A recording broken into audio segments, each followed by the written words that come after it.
On the way back from Lewis's funeral, my mom told me to start packing. She waited until the day before we left to tell Edie. I'm not sure if she wanted to make it easier or harder.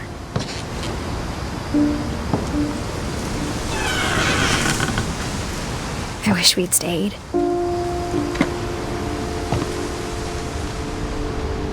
But I understand why we left.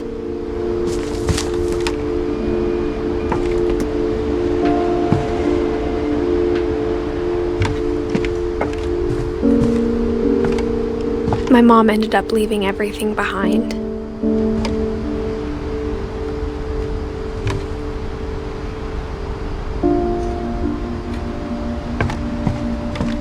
What happened that night had been coming for a long time. Maybe it should have come sooner.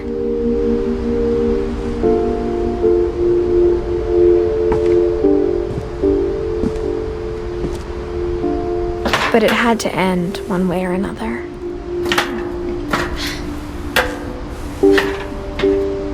All that's left now is to tell you about that last night.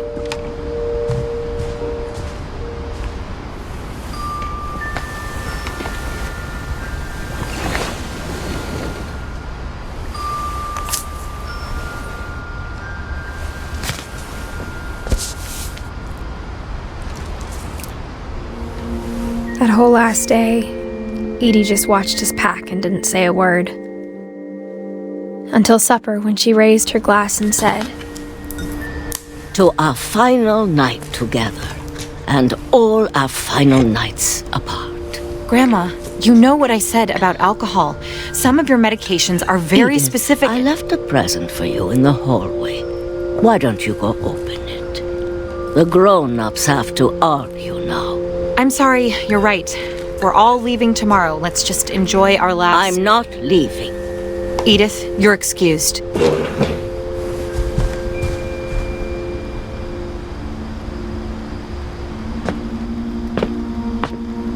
The power had been shut off that morning, but Edie always had plenty of candles.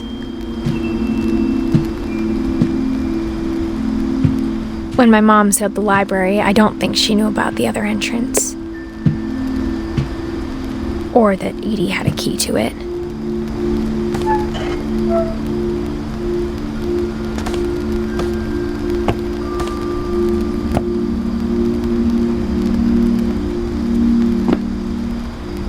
That thing you're afraid of isn't going to end when you leave the house.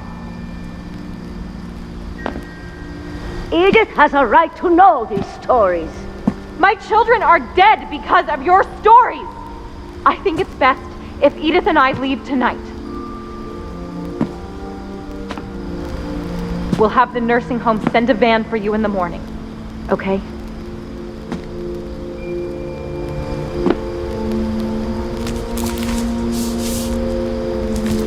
Dear Edith, there's so many stories I wish I could tell you, but there's only time for one. This is about what happened on the night you were born.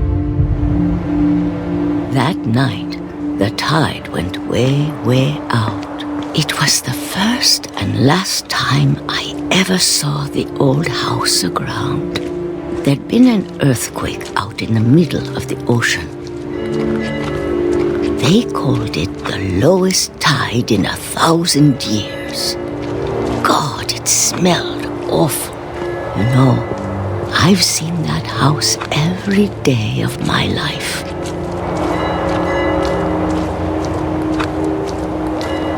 I never thought I'd go back to it.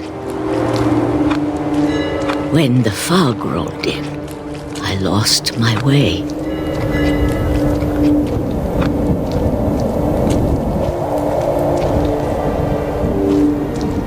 I got turned around.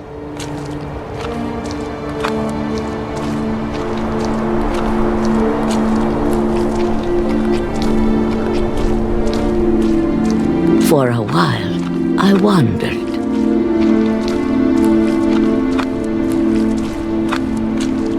I started seeing things.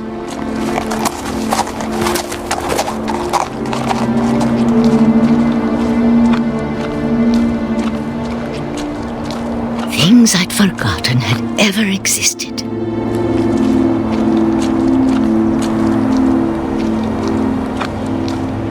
But when I saw them, they felt like old friends. That night, a lot of things came back to me.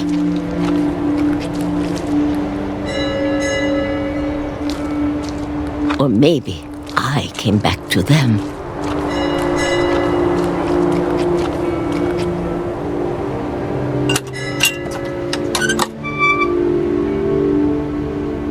Things I can't explain, but that I need you to try and... Edith, what are you doing in here? It's mine! Edith! Mom, you're gonna rip it! Let go! I kicked and screamed, but Mom dragged me to the car. I never saw Great-Grandma Edie again.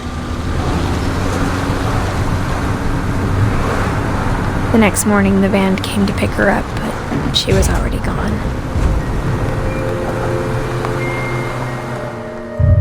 After that, we moved around a lot.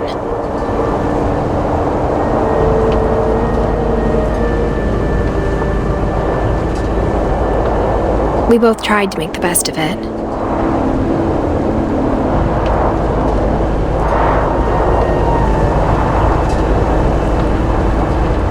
A few years went by.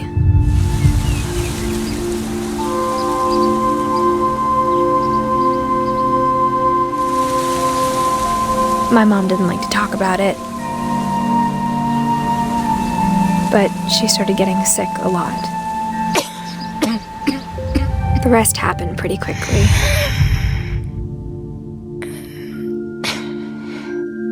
She got better for a while, and then she didn't.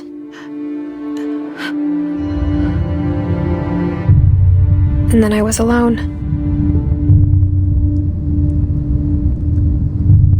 The last Finch left alive.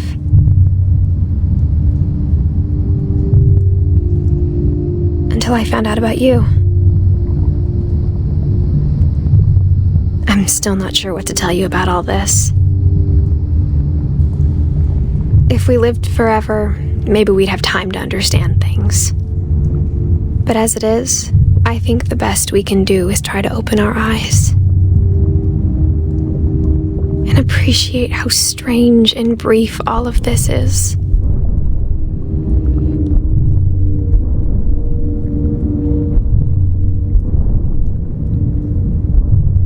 This journal was supposed to be for you.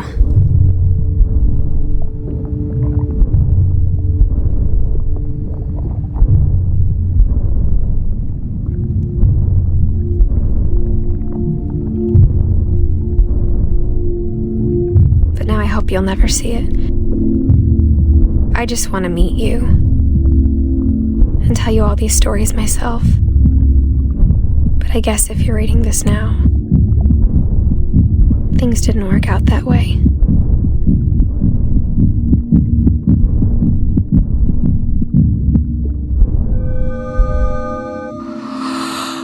This is where your story begins.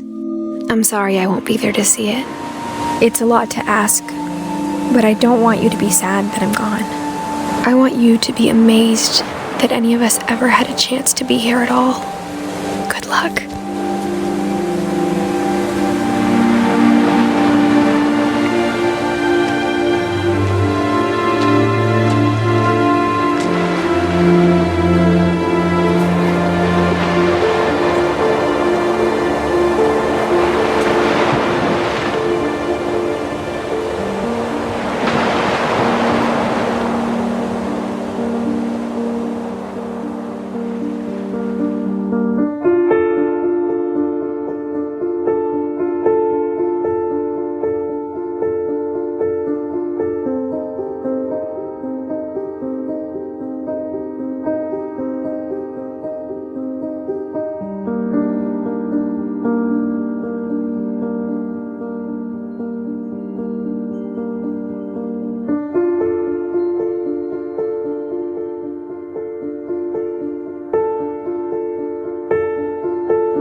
you.